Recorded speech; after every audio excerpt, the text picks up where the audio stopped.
नहीं है, मेरे पास एकता कपूर का नंबर नहीं है। और इवन मैंने सिंटा को सोचा मैं कि कांटेक्ट करूं, बस सिंटा का भी नंबर मेरे पास नहीं है। तो कल रात को मुझे सिंटा का और एकता कपूर का नंबर मिला कहीं से। लेकिन बात यह है कि अगर मैं एकता कपूर से बात करूं भी तो मैं क्या बात करूंगी? ऐसा तो है नहीं कि एकता कपूर के डिसीजन के बिना कोई चीज हुई होगी। एकता कपूर के प्रोडक्शन में या किसी भी बड़े प्रोडक्शन में एक छोटी सी ना, एक ऐसे पत्ता भी नहीं हिलता बिना प्रोड्यूसर के इच्छा के। इतना बड़ा शो है, अगर मुझे अचानक से टर्मिनेट किया जा रहा है तो बिना एकता कपूर की मर्जी के नहीं किया जा रहा है। तो अभी इस स्टेज पे मैं एकता कपूर से क्या बात करूंगी, मैं क्या पूछूंगी? आज अगर मैं एकता कपूर को मैसेज करती हूँ कि hi ma'am I need to talk to you, वो क्या बोलेगी? Talk to my creative, talk to my production, talk to my casting head. वो क्या जवाब देगी? तो तो स्पीच एकता आपको कपूर, कोई कोई पेमेंट नहीं हुआ था, मतलब कोई पेमेंट किसी भी तरह मुझे कोई पेमेंट कोई नहीं थी? पेमेंट नहीं हुई, मुझे कोई पेमेंट नहीं हुई। इवन मैंने अली मर्चेंट से भी पूछा था, अली मर्चेंट से भी, कि क्या तुम्हें एडवांस दिया गया है? तो मुझे पता चला था कि अली को भी एडवांस नहीं दिया गया है। तो मुझे जो नॉलेज है, वहां पे किसी को भी एडवांस पेमेंट नहीं हुई। ये मेरा नॉलेज है, मैं इस पे श्योर नहीं हूँ। बाकी जिससे भी मेरी बात हुई है, जिन भी लोगों तक मैं पहुंच पाई हूँ, उनको एडवांस पेमेंट नहीं थी। बस इनकम ही नहीं है। अब खर्चे क्या करोगे? लोगों के हालात ऑलरेडी खराब है, और उस सबसे ज्यादा मेरे खराब है क्योंकि मैं 4.5 महीने जेल रह कर रही हूँ। मेरे ऊपर केसेस हैं, मेरे अकाउंट फ्रीज थे, हालांकि अब मेरे अकाउंट डिफ्रीज हो चुके हैं।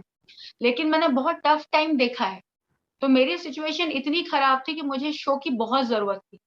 तो अब अगर आप ऐसा करते हो, और एकता कपूर ने पहले भी ऐसा किया है, ऐसा नहीं कि मेरे साथ किया है, एकता कपूर फेमस ही है एक्टर को बीच में कभी भी निकाल देने के लिए, कॉन्ट्रैक्ट साइन करके टर्मिनेट करने के लिए, एक्टर को बुला करके कितने दिन का शूट है, फिर उससे सेकंड डे कल क्या शूट है वो भी नहीं पता होता है, अचानक से उसको स्क्रिप्ट पता चलती है।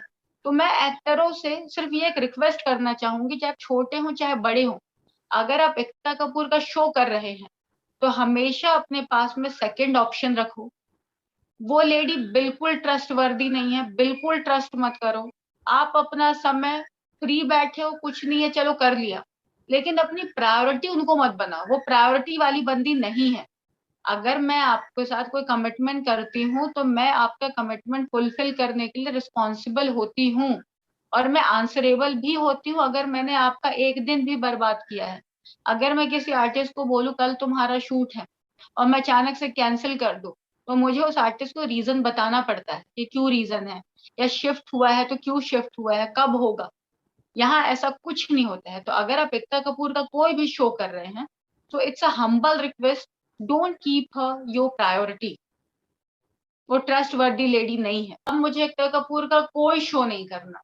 मुझे ना एकता कपूर का कोई रियलिटी शो करना है, ना टीवी शो करना है, ना मैं एकता कपूर से मिलने में इंटरेस्टेड हूँ, बल्कि मैं उस औरत को देखने तक में इंटरेस्टेड नहीं।